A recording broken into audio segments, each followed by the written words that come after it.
দাবানলের গ্রাসে বিপর্যস্ত যুক্তরাষ্ট্রের নিউ জার্সি জোনস রোড এলাকায় শুরু হওয়া আগুন এখন ছড়িয়ে পড়েছে ১৩,০০০ একরের বেশি জমিতে। বুধবার সন্ধ্যায় পরিস্থিতি কিছুটা নিয়ন্ত্রণে এলেও আগুন এখনও পুরোপুরি নেভেনি।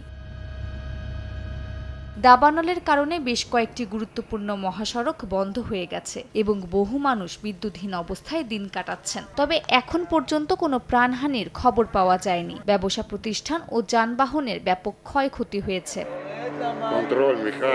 যুক্তরাষ্ট্রের নিউ জার্সির পাশাপাশি ভয়াবহ দাবানলে পুড়ছে ইসরায়েল। তাপমাত্রার পারদ চরমে উঠলে বুধবার বেথ শেমেশ শহরের বেশ কয়েকটি ঝোপঝাড়ে আগুন লাগে। তীব্র বাতাসে আগুন শহরের কেন্দ্রস্থলের কাছে মোশাফ তারুম এলাকায় ছড়িয়ে পড়ে। এর মধ্যেই শহরগুলো থেকে বাসিন্দাদের নিরাপদ দূরত্বে সরিয়ে নেওয়া হয়েছে। আগুনের কারণে শহরের সড়কগুলোতে যান চলাচল বন্ধ রয়েছে। সড়কে গাড়ি চালকরা তাদের যানবাহন ফেলেই শহর ছাড়তে বাধ্য হন। রেল লাইনের কাছে আগুন লাগায় ট্রেন চলাচলও বন্ধ করে দেওয়া হয়েছে।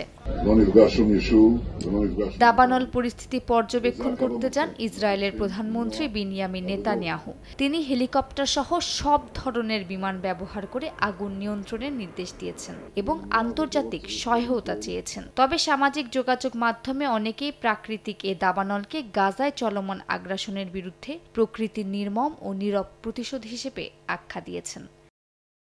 মালিহা সুহরাওয়ার্দী, সময় সংবাদ।